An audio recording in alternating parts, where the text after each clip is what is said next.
This is Dolores Cannon with the Metaphysical Hour, and we've got another guest tonight. But before we go, I want to give out our toll-free number. The toll-free number to call in is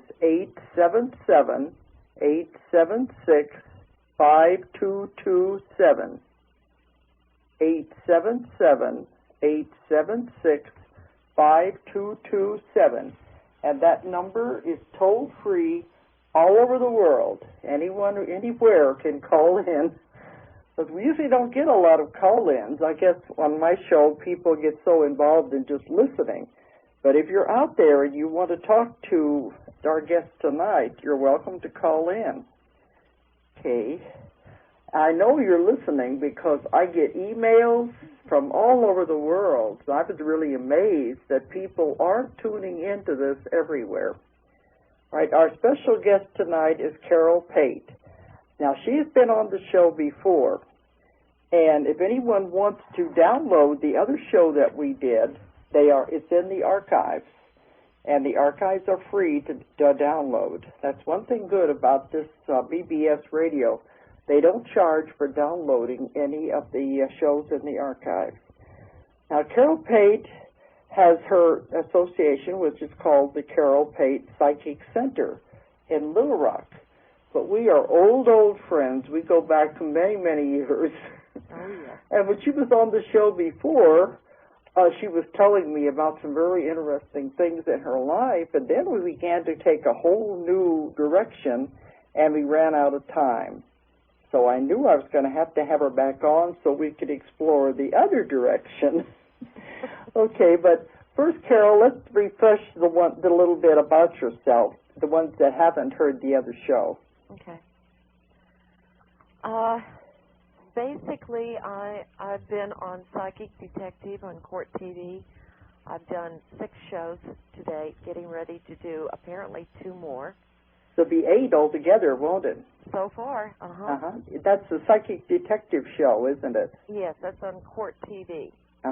And the most recent one shown was July the 5th. And prior to that, I've done a number of other television shows as well. Larry King Live, also Psychic Witness, which I believe is on the Learning Channel and sometimes Discovery Channel. Unsolved Mysteries. Unsolved Mysteries, yeah. A lot of television shows. And I work with murder cases worldwide, readings worldwide. I've now become internationally known, and it's been very, very rewarding. Well, I know I've known you so long, but you said you have always had psychic abilities even from childhood, haven't you? Yes. As a matter of fact, I worked my first murder case with the police when I was 12 years old, and it was a missing classmate, and they came to me, and I was able to touch into his photograph, which they handed me, and I told them that he had been accidentally shot by another boy while on a hunting trip, and where his body was located, and that's exactly what happened. Well, back then, was this surprising to you, this ability, or was it shocking in any way? At such a young age. In all honesty, Dolores, I really didn't know how to react. It just happened. It didn't really scare me. I just didn't know I could do it, and I don't know that I reacted one way or the other. I think, a little shocked. It kind of like it was just natural for you to do it? Yes. It was very natural. And I'd been doing that sort of thing, not with the police, but from the time I started talking. So, I bet you shocked your parents sometimes. I shocked my parents a lot. But it seemed to be, it was like, you're born with a third arm. Yeah. Well, it seemed natural to have 3 arms. So you were just able to do this, and so it has never seemed uncommon for you. Or unnatural. No. But a lot of people, and I work with a lot of cases that parents try to stuff this out when they're little. they try to stifle these abilities. Oh, mine did too. They It say, just well, didn't you work. can't do that. People will think you're crazy or you're weird or working with the devil. You hear that a lot. Well, I got called a witch a A lot. witch, okay. And I couldn't believe that because I was Baptist. But no, I got a lot of harassment growing up in school. Uh-huh. The other children, my peers, they were either afraid of me or they attacked me. Oh. And it was very, very difficult because I would know things and I did not know not to blurt information out. You hadn't learned yet to keep it inside. No, I didn't know. I couldn't tell the difference between psychic information and regular information, whatever that is. And I still have a hard time. So anyway, the kids anyway were afraid of you back then. Yes, they were. And that's when they started labeling me a witch. And in all truthfulness, Dolores, I didn't even know what a witch was. I know even today, both of us, people still keep thinking we work with the devil and everything, and that's as far away from the truth as you can get. Well, I was so spiritual. Even as a small child, I always believed in God. I always believed in Christ. I was just always naturally spiritual. And everything talked to me, plants, trees, animals, spirits. I was always just really, really connected. So I never got that dark side. Uh-huh. And so I didn't understand what that was even about. How could you use something that kind of came so naturally in any kind of an evil manner? I couldn't do harm to anyone. It was like doing harm to myself. Yes, that's what we understand. We know anything you send out, you're going to get back tenfold. So the last thing you want to send out is negativity. On top of that, I would feel it instantly anyway. Uh-huh. Because I was so empathetic to people and everything around me. Mm. So if I hurt them, I hurt me. That's the way I feel about it. We're here to help people. We're not going to hurt anyone. But there's always those people who don't understand, and like we say, no amount of evidence will ever convince them anyway. No, you've got your skeptics out there that are not really skeptics. They're just hard-headed, narrowed individuals that if you can't see it, it doesn't exist. Yeah, and so we're not here to try to convince anyone anyway. I'm not. Me neither. That's what I've always told, with my work, that we just do it, and whenever people are ready, they'll start asking questions, and then we're there to help them. Exactly. And, I'm not here to prove anything anyway. It's always been there. It's always been active. I've just simply gotten to a place where I can sort of work with it and use it to help others without it running me 24/7. Mm-hmm. I've got a better control over it, if you will. Yeah. So I'd be doing it no matter what. You couldn't get out of it no matter what. Anyway. No, never could. Tried. Okay, well, I remember the last time we talked, you were saying that you worked at, 300 or 400 murder cases that you've been involved with? Oh, yes. You do about 1 or 2 a day? Yes. Matter of fact, I did one today. I did one yesterday. It's just a daily thing. Although I will say, Dolores, it is very, very wearing. I was going to say, wouldn't it be hard on you? It is. Because didn't you tell me that you go through the same emotions? Oh, I feel what the victim feels. Uh-huh. I see what the victim sees. And on top of that, if I touch into the energy of the murderer, I become one with the murderer. That's not a very good place to be. I'd almost rather be the victim. Did you pick up on his motives? His, hers, yes, absolutely.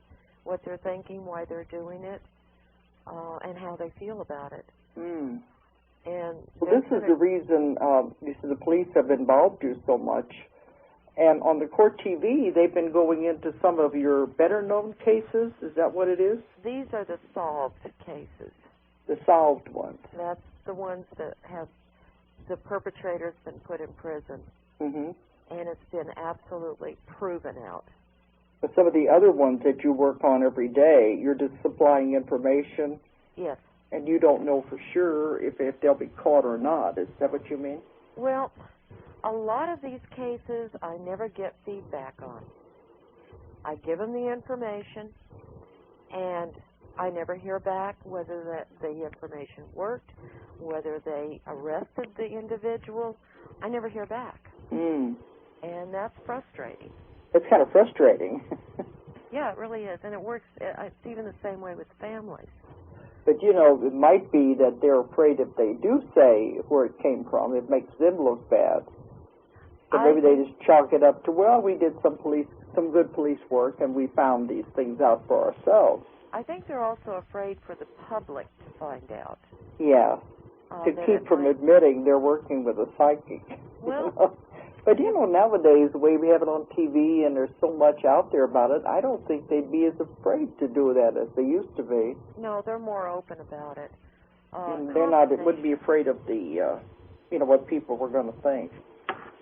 Well, I've had police departments that I've worked with get flack from the public for working with me, saying that they were wasting taxpayers' money, that sort of thing. But well, you're breaking up a little bit. I think there's a stigma that's attached. What? There's a stigma that has been attached to the word psychic. Okay, I was saying you're breaking up. It's hard for me to hear you, like it's static in there. Oh, I'm sorry. Okay, let's say that over again, what you just said. I think there's a stigma to the word psychic, and the police are a little reluctant because of the way the public reacts to the name psychic, or to the word. Mm-hmm. Okay, let's just hope that the little gremlins are not playing with our telephones. We don't need that tonight, anyway. I don't hear any static on my end. Are you hearing static? No, It's like it's breaking up on this end. But we'll just try to keep going and see what happens anyway. Okay. Okay, but do you want to tell us about you said you just filmed for the 6th one? Yes. For the court TV. I had to go to Denton, Texas, where I worked a murder case that was totally unresolved. It was a missing person. Actually, it was a kidnapping. Yeah. And they did not know what happened to the young woman that had been kidnapped. And so the police called me in, and they flew me down there, and I worked with them for approximately a week. And the first thing that they did was they handed me, I don't know how many photographs, 16, 17 photographs of individuals. Yeah. And I told them who the individuals, who they were, and their relationship with each other, and those that were not included at all, that they had slipped in. Yeah, just the bogus ones, you know, yeah. just do it.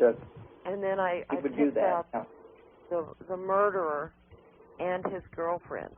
So then they took me to a parking lot where this girl apparently had disappeared, but they didn't tell me that it was the parking lot that she had disappeared from.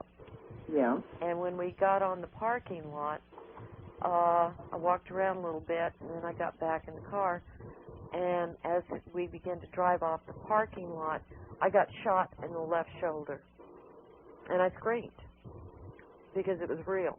Oh, you mean you felt that? Oh, yeah. And I kind of dropped down into the seat, which scared the detective halfway to death. And then I told him, all right, you need to turn right, because the girl seemed to come into me and began telling him which way to drive. Uh-huh. And took him straight to the location where she had been placed on the ground and left to die. They just took her out there and left her there then? In hopes that she would bleed out. Yeah. And she had bled a lot in the truck. And then I saw where he had come back. He'd gotten his truck stuck in the mud, and he went to find out if she was dead, and she was still alive. Uh-huh. So he crushed her throat with his foot. Oh, my gosh. Uh-huh.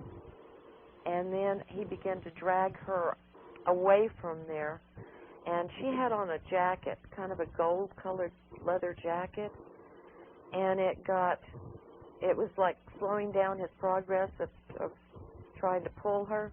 So he took her jacket off and threw it up in the tree, and then loaded her up in his truck.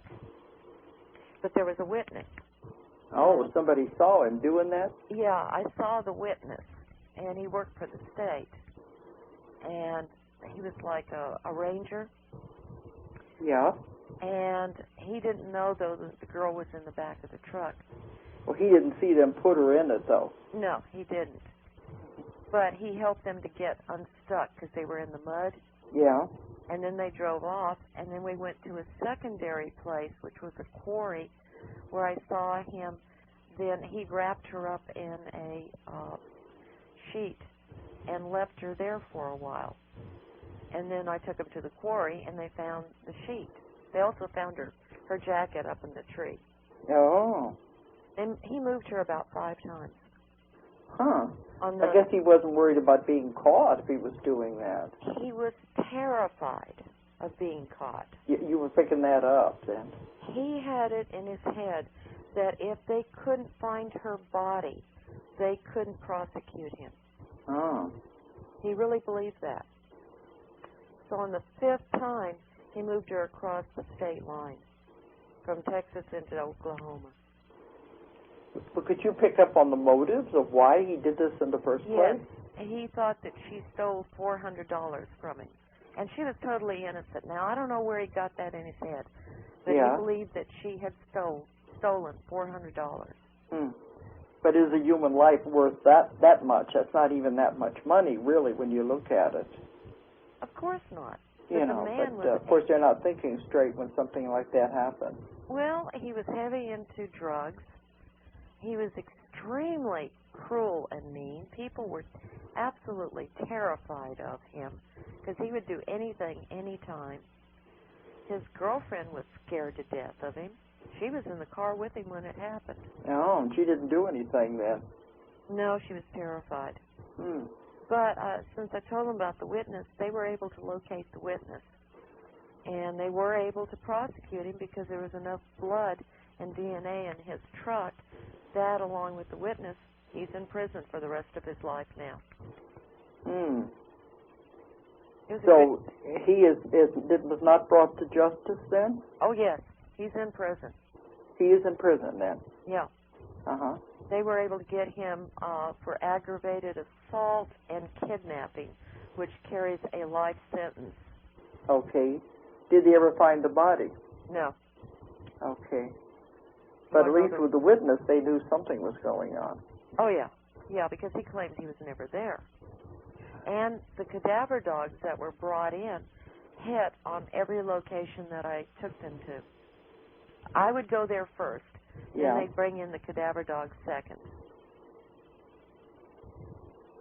Yeah.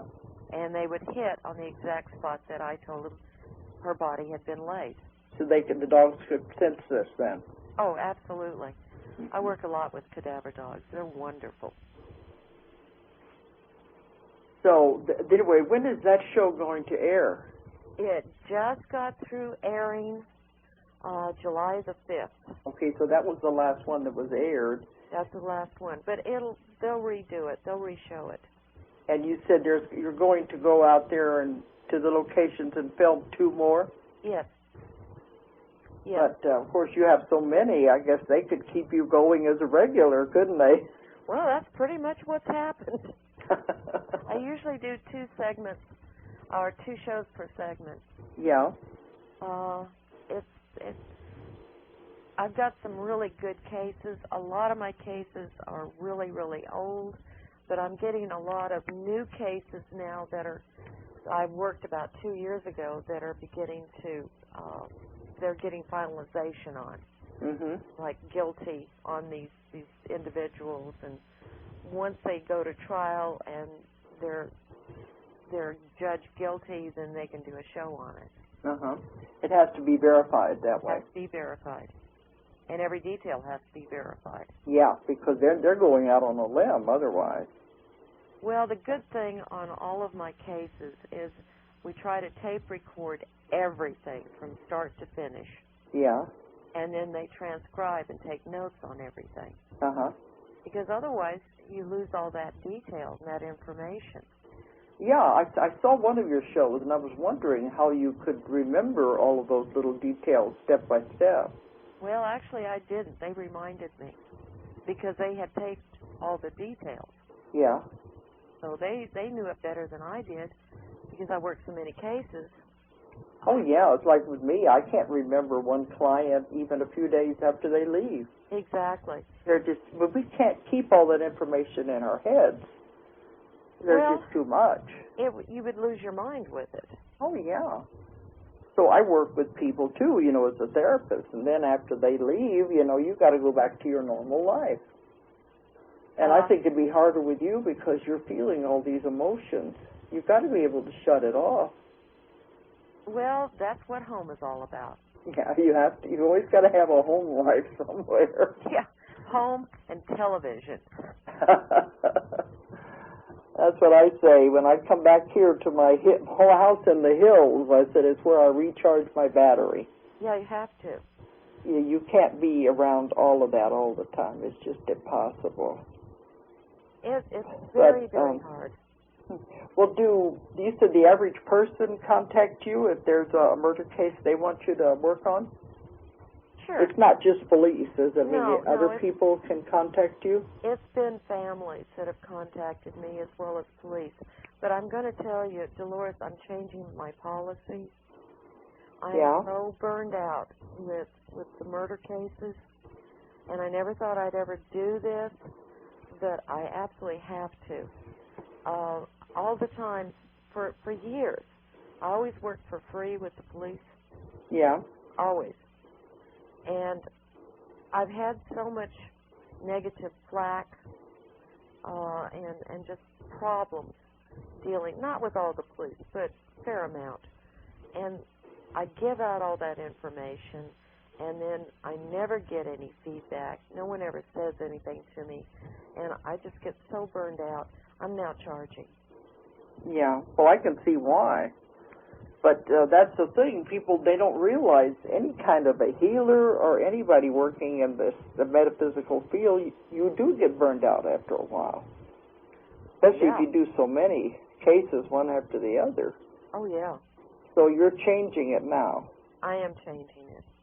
And the reason I'm changing it is I'm kind of hoping that it'll, tone down a little bit. Well, they always say if you charge, then the curiosity seekers, maybe it'll weed them out. Exactly. And, I get a lot of cases where I'm just kind of curious. My Uncle Joe died mysteriously 50 years ago. Do you think you could tell me what happened? Yeah, When it's a waste. I get the same way. People coming in, they just, I don't have any problems. I'm just curious. Yeah. Or and I always tell them, if you're coming out of curiosity, you're going to get more than you bargained for. You wouldn't believe how many people wanted me to just check into a local murder for them because they were curious. Just curious, huh? Yeah, I won't do it, though. Not the people involved, the family, just the people, other people. Other people. Yeah. No, see, they don't realize how much energy that takes out of you to do all of that. No, of course they don't, and I can't expect them to. It's the same way. I get tons of mail, and I've got to where I just can't answer them anymore. I used to try to answer everything. Now they're just getting a big stack of it, and there's no way I can do that and do the other work. But you're probably doing the same thing, aren't you? Oh, yeah. Oh, yeah. It's too demanding. And people call, and well, I know you have people, though, that filter some of your calls, don't you? Yes, I do, and God bless them. They are a lifesaver for me. And these were like previous clients that have just come in to aid and assist me. Just wonderful people. Well, it's the way here, too. Two of my girls work for me, and they have to screen the calls. Because, otherwise you'd be on the phone all the time. People yeah. don't realize that. They think they're the only ones. Well, Dolores, in your work, you use so much focus. You are really focused in. Yeah. And that requires a lot of mental fatigue at the end of the day, because that focus is a hard thing to maintain. But then when it's over, I try to, you just push it into the background and you go on with the rest of your life. Yeah, but you're focused, too, when you're working on these cases. Well, actually, I'm not really focused. I'm kind of out in Netherlands somewhere. Yeah. But I'm so spaced out, reaching and getting that information, that when I come back down, I crash. Ah. That's not good. But Yeah. at least it's not making you sick. Not so far, and I'm going to try to curb it. Knock on wood. Yeah. Because a lot of people, when they do this too much and they begin to get burned out, then it starts affecting their health. Yeah, I go through burnouts about twice a year where my brain turns into cotton candy or something. Yeah. I don't even have an opinion. I can't think. Your brain starts to shut down. Yeah.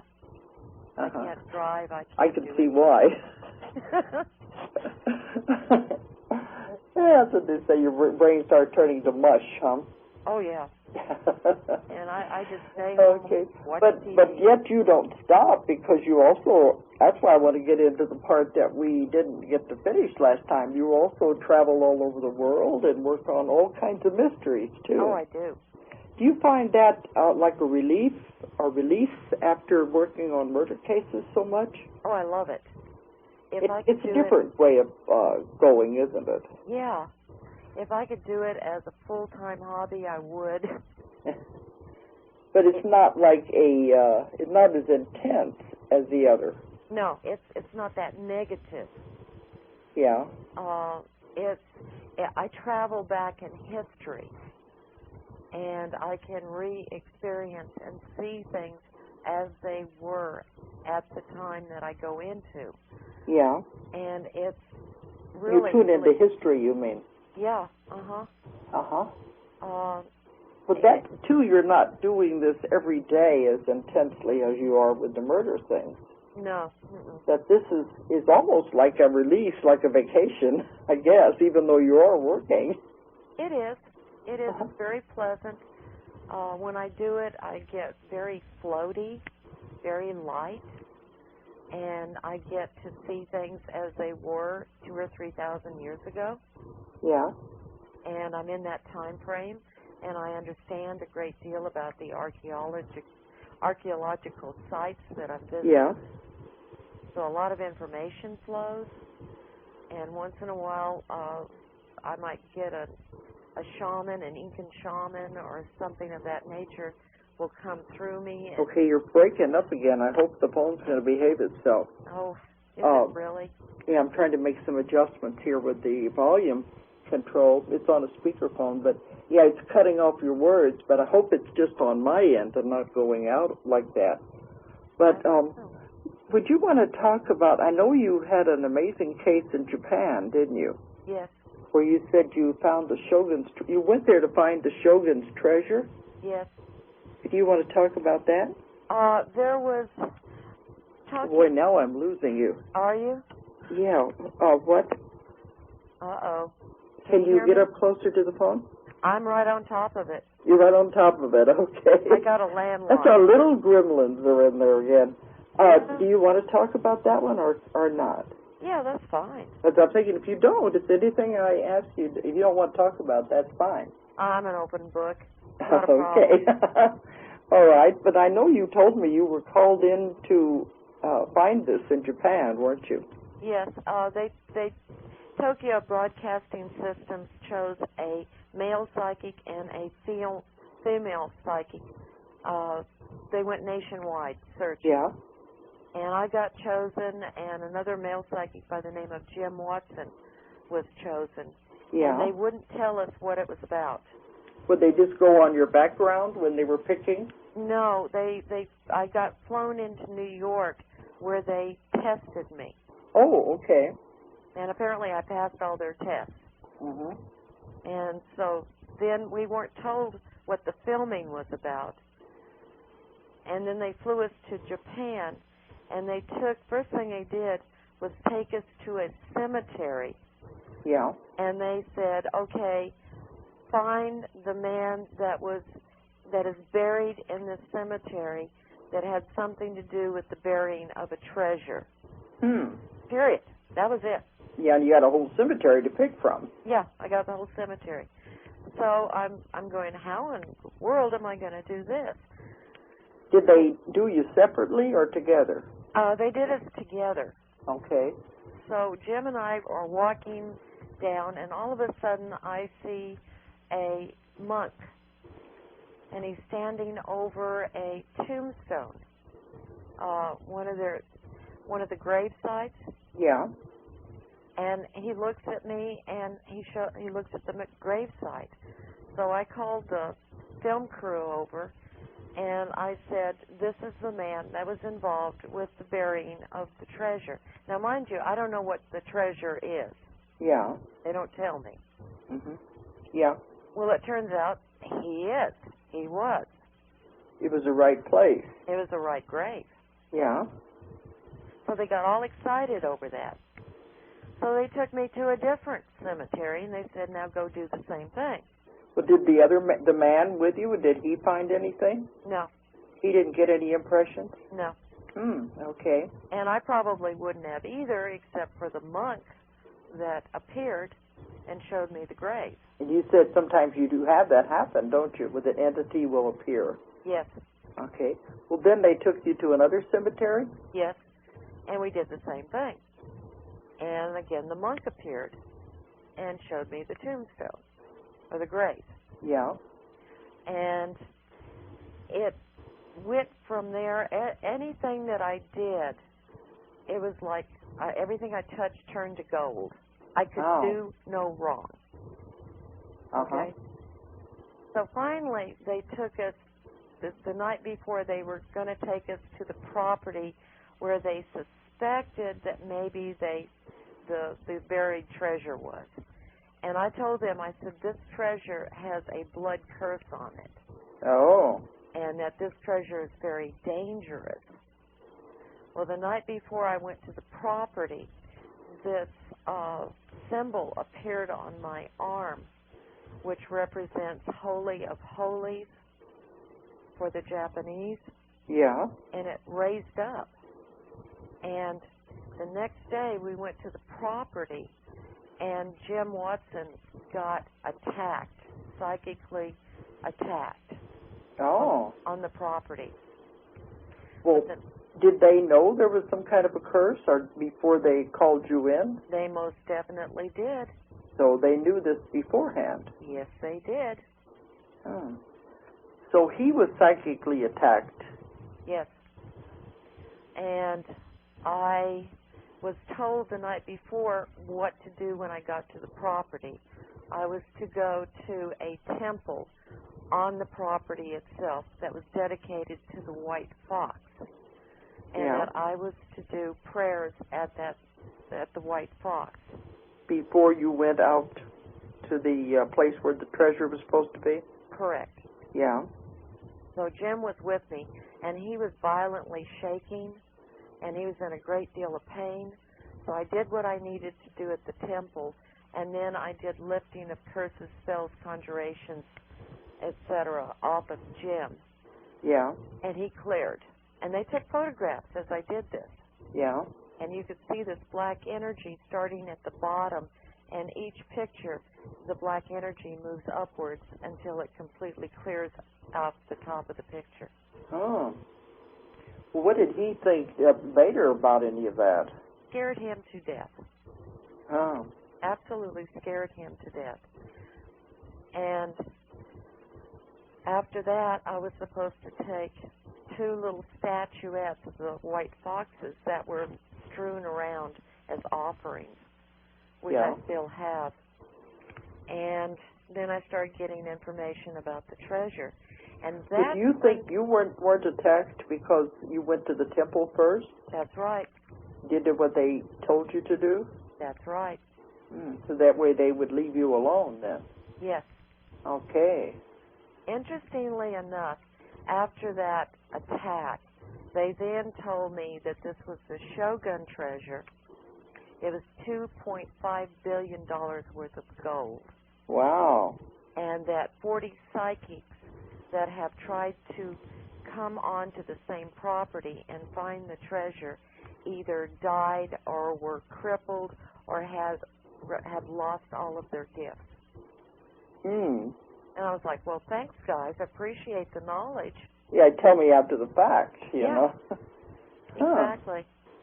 That's why they wanted to do it, but they weren't going to tell you anything about the dangers with it. That's right. And that's not very good. Well, I think they call it television. Yeah, but they weren't caring much about the people involved. No, it's called television. But you said it was gold. Was it gold jewelry or coins or what? No, these were huge gold coins. They were about 12 inches long. So what did they do? Dig it up and show it to you then, or what? No, we had to find the location of where they buried it. Okay, so you sound like you did see it, but you had to find the location first. Well, I found the location, but I got a severe warning. The warning was if you find the treasure itself, it would bring into effect a great disaster. And I told them the information that I got. You mean a personal disaster or a national disaster? No, a huge disaster. And I'll explain what that turned out to be. Yeah. So I told them where to dig, and as they dig, they started finding tunnels. Oh. And they found symbols of Shogun, weaponry, knives, swords, all sorts of china from the Shogun time frame. So they knew they were in the right location. And basically, this is a real short version of it because that's what I'm thinking. Yeah. You told me bits and pieces before, but I never heard all of it. Oh, this is only a fragment. Okay. But when they finally hit the location of the treasure itself, there was a huge, and I wasn't there for that because I just went there, just did the filming and left. Yeah. There was a gigantic, huge earthquake. A huge what? Earthquake. Oh. You think that's what the warning was? There would be some kind of a natural disaster then. Yeah. And it filled in everything. Oh. And that was tunnels the and everything. That was the epicenter of the earthquake. It makes you wonder, was that part? Must have been part of the curse then. I think it was. That was a powerful curse. If you could do that, even call in the forces of nature.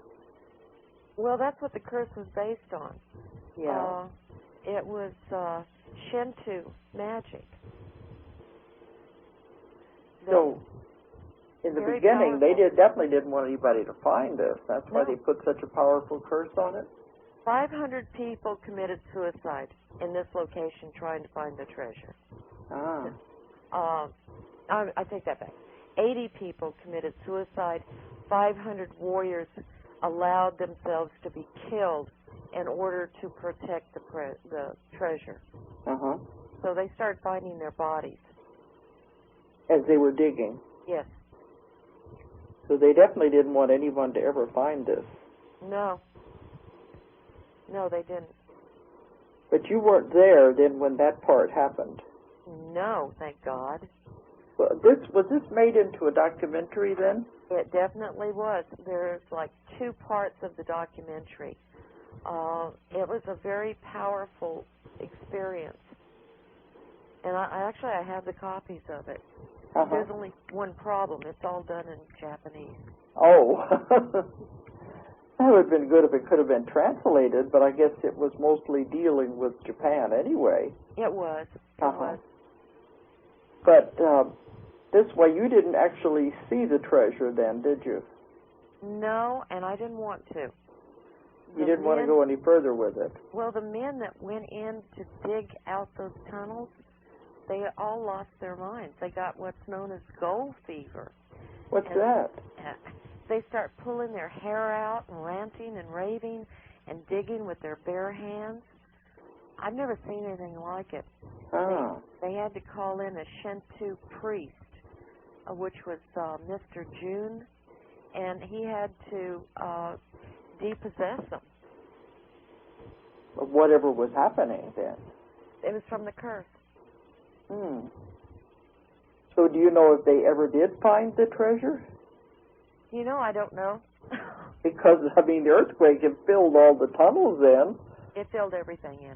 So I guess it was definitely not going to let them go any further. I don't think so. I warned them. I said, you can dig in the tunnels, but when you hit that treasure, it's going to become extremely dangerous. And it was when they started to hit into that treasure that the earthquake happened. Into the room where it was then? Yes, chamber. You know, we always think that maybe curses aren't real. Yeah. They always talk about the ones in Egypt and everything, but that sure sounds like that was a powerful one. It was real. I never believed in curses in my entire experience in my life. Believe me, after this one, I believed in it. Well, you know, they had a lot of powers back then that we don't understand. Well, the Shinto call into effect all of nature, and they don't really bind them. They seduce them into helping them. The spirits of nature, you mean? Yeah, and they turn them into gods. That's the seduction. Yeah. And so they pervert these natural forces into helping and assisting them. I know that sounds really strange, but... Well, you know, with my work, I believe anything's possible now. Because my books, The Convoluted Universe, are going into stranger and stranger ideas. So I think it is possible, but it is also dangerous for the person doing it, because to try to control nature, you know, that it can come back on them. It goes against God. Yeah, that's what it says in one of my books. You're going against the laws of nature. You can't do that. Not without consequences. But still, it placed a powerful enough thing around it, I guess. Oh, yeah. Definitely. Because I know I found in, you know, my work, you know, I showed you with the Nostradamus material, and it was in your work in Egypt with the tunnels under the Sphinx. Yeah. And in the books, the Nostradamus books, it talked about a huge force field that had been put around those areas to protect them. That was true. So I think it's the same idea, isn't it? Yes. More like a force field was put over the treasure, the same way it's been put over these things in Egypt. Well, I'll tell you what, it sure messed with the cameras. There was strong electromagnetic energy there. In Japan or in Egypt? In both. Both places. Yeah. And what I've learned is that psychic abilities phenomena is based in electromagnetic energy. Yeah, everything is energy anyway. You bet. But I know when my work, a lot of times strange things will happen with the tape recorders and anything electronic that's being used in the room. But and I have heard about even in Eureka Springs, you know, they went up there, when that used to be empty, and they were taking film for it, you know, for a documentary about the haunted rooms up there, and they had trouble with their cameras and their sound equipment. Oh yeah, always. And you always find orbs if you take photographs. Yeah. You'll always find orbs in those haunted areas. Those orbs are not human beings, though. Well, what do you think they are? I think that they are natural to this earth plane. I think that they are nature. Yeah. And I think they live off of negative energy. Because energy is energy anyway. You bet. Because I get so many pictures sent to me on the email and through the regular mail of people who have taken pictures of these orbs and all kinds of streaks of light and things like that. And, you know, we get so much of it, so I know it's real. But to me, it's no longer an unusual phenomena. But the Well, people that send the pictures think that they're the only ones that have this kind of thing. Yeah, and it's really quite common. It is. Especially with our technology now being so high. Yeah, I keep thinking that's what it is, that with the cameras now, we're able to catch things where before we couldn't. Exactly. Higher speed. Yeah, and the way they film is so sensitive. That Absolutely. they've been there, but before it was only under very controlled circumstances. Now, I think you could pick it up, and you wouldn't know what it was. But that's what I think, anyway. Yeah, I agree. I believe it's always been there, but just now we're being able to become aware of it. Maybe it's vibrating at too high of a rate that we don't see it with our eyes, you know. Exactly. Animals can see it. Oh, yeah. I've got that in some of the thing I'm going to put in the new book, that animals can look into other dimensions. Absolutely. And they can see these things. I used to have a cat. We lived in a haunted house. Didn't have any choice. My husband was in Vietnam. I had to stay there. Our cat was always watching things moving around, going up and down the steps, and it gave me the creeps. You know? I know they can see these things. Well, their eyes are different frequency. They can see at night. Yeah. And so their eyesight is much different than ours. So they're seeing things that we aren't aware of that way. Exactly. Uh-huh. And well, we've got some time left. Let's talk about last time we started in on the Sphinx, and we probably won't have time to finish it all, but we just got into the interesting part that you were, what was it? You had gone down into the tunnels. You were lower down there, weren't you? No, you I want to start climbed down there. The beginning of that, or what? Did they ask you to come over there and do that, or did you just go, or what? It was the Shore Project. Yeah. Dr. Joseph Shore, and it was also with ARE. Okay. They were involved, and they wanted to open the chambers under the Sphinx. Yeah. And I was also working with Boris Said, who was a producer. Yeah. And he was filming all of this.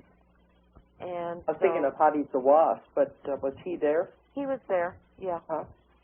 And so I went there to be as an acting psychic on the spot to see what I could pick up and locate. Yeah. And I told them that I told Boris that there was a well right next to, what do you call it, leading from the Sphinx to the Great Pyramids. I mean, above ground, there's not anything. Could you mean like a tunnel or something? No, it's a causeway. A causeway, okay. Yeah. I haven't been to Egypt yet. That's one place I haven't gone yet. So there's a causeway connecting the two? Yeah, it connects the Great Pyramids and the Sphinx. Yeah. And this well was to the very side of this causeway. And I told them that the well led down to the entrance into the tunnel. Yeah. Well, the tunnel had been under 300 feet of water for probably thousands of years. So they thought it was nothing more than a well. Yeah. Well, it dried up all of a sudden. And then they could be able to go down into it? They were able to go down into it. Is that when you went down? That's when I went down.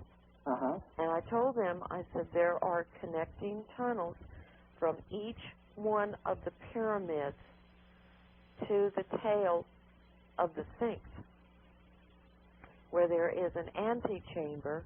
In the back?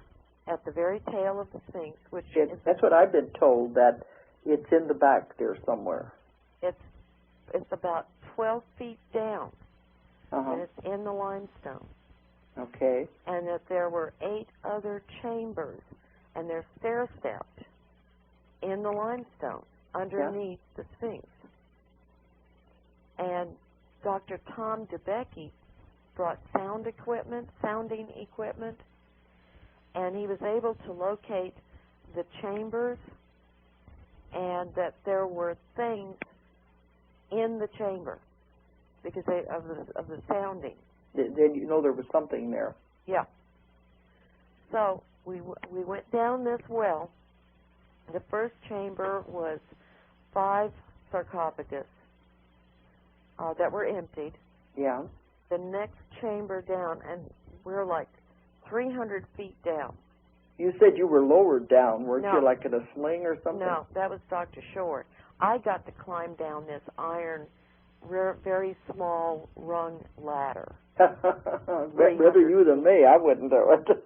Yeah. And it was muddy. Yeah. So, no, I got to climb down the ladder and up the ladder as well. Yeah. I'm a real working psychic. So at the bottom, there was what appeared to be a temple. Uh-huh. And it had 4 pillars to it with a square in the middle, and to the side was a black granite sarcophagus lid, but it had no lip to it. And I told them, I said, underneath that sarcophagus lid is the opening to the tunnel that leads to the Sphinx.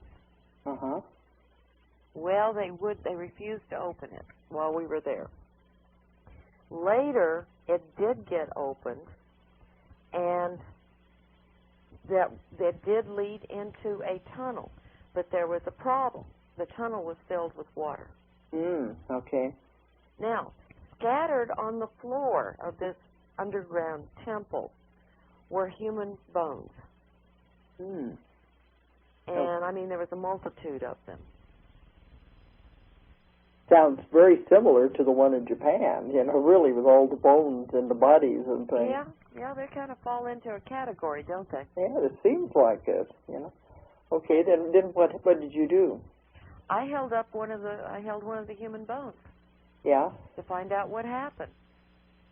And what I got was a battle that took place between the priests that were sealing those tunnels that led to the Sphinx, so that no one could get into those chambers.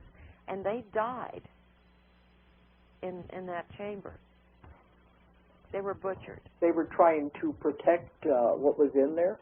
They were trying to protect what they had placed in the chambers underneath the Sphinx. Okay. That goes along with some of the information I've got, too. But did you ever get back into the back part? No. Well, I've heard that Hadi Zawas in particular doesn't want people exploring around down there, does he? Well, they had dug another tunnel that actually led to, I think, one of the chambers. Yeah. But it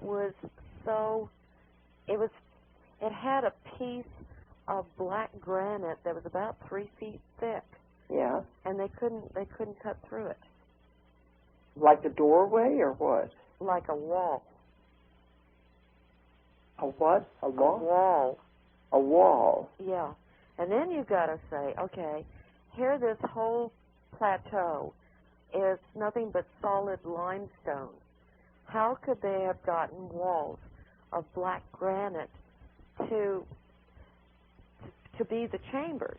Yeah. Underneath the Sphinx. Well, the information I have is that they were put in before the Sphinx was built. Really? Yeah, is that what, you got anything about that? No, I didn't know one way or the other, but I find that interesting. Yeah. I mean, that actually makes sense to me. So they said in one of my regressions, the cat, the Sphinx, is like a cat sitting on a mouse. Yeah. Sitting on his treasure. Makes and sense. The cat sits on top of the treasure, the hidden records. Well, that was the impression I had. Well, I think it would make more sense. It'd be easier, wouldn't it, to build the chambers first and the walls, and then to construct the other one over it. I don't know. It's just mind-boggling to me. Yeah. I'm going to bring up something else that no one's really said anything about. Okay, now, we're watching the clock now, so don't be upset if I interrupt you, but go ahead. We'll talk as long as we can. In Cheops, the Great Pyramid, yeah. There are stairs that lead to the king's chamber. Yeah. They're made out of stone. Yeah. They're worn away. They're worn away? Yeah, they're practically worn away. Is that from the tourists, do you think? No. Because I know they get a lot of tourists going up and down them, don't They have a wooden ramp that covers that. Oh, okay. I think I've seen the pictures of that. That way they don't walk on the steps? That's correct. Well, what do you think? Do you think it was more in the way back in those olden times, or what? I believe that the Great Pyramid was used for initiation. Yeah. That makes sense. Because, you know, in a lot of the regressions, that's what they do. They are left in there, and they put in like they were supposed to be buried alive. There was a lot of initiations they had to go through. Yes. To be priests and priestesses. That's what I got. So it's very possible. Absolutely. Do you ever get anything? I just got a few more minutes here. He's going to pull the plug if I go too long. Okay. Do you ever get anything about which was built first, the pyramids or the Sphinx? The Sphinx. That's what I've got. They said the Sphinx was there before the pyramids. Absolutely. And there was a temple there that was destroyed. Yes. And that is about in the same vicinity where the Sphinx was built. I mean, the pyramids were built. Actually, the temple, there was a few, but one major one was in front, directly in front of the Sphinx. Okay, that goes along with my information in the convoluted 2, I believe. I have a whole thing about that in there. So it's amazing how we both work in different ways, and yet we're coming up with the same information. Well, I have a belief. Truth is truth. Yeah. That's when people say, well, your work is so much like somebody else's. Well, to me that adds validity. That's right. We're not copying each other. We're finding the same information through many different ways. Confirmation. Yeah. Okay, we're going to have to stop again. Okay. Every time we get on here, we got so much to talk about. Well, it's been All right. a joy. You give out your information, how people can contact you. It's area 501-888-8056, and it's from Monday through Friday. Okay, repeat the number again. Area code 501-888-8056. Okay, and you also have a website. Yes, I do. CarolPatePsychicCenter.com. Okay, but you're kind of not wanting to do as many murder cases as you have been. I'd like to slow down a little bit on that one. Okay, and tell them no curiosity seekers, please. Please. Okay. All right, and if you want to find information on mine, it's Ozark Mountain. It's OZARKMT.com, the abbreviation for mountain. And my 800 number is 1-800-935-0045. 1-800-935-0045. And I want to thank you again, Carol, for being on. It's always a delight, and there's so much information every time you come on. Well, thank you for asking me. I always enjoy it. Okay, now you want me to go to Peru with you again, and so I don't know. We may be doing things. Who knows? Hey, why not? You're braver than I am. All right, but thank you very much. Okay, you have a great evening, and I wish the listeners a great evening, too. Okay, and I hope they got a lot of good information. Me too. Okay, thank you. Bye. Bye-bye. If you enjoyed the show, check out more of our other videos and be sure to subscribe and click the like button. Thank you for listening to the Metaphysical Hour with Dolores Cannon.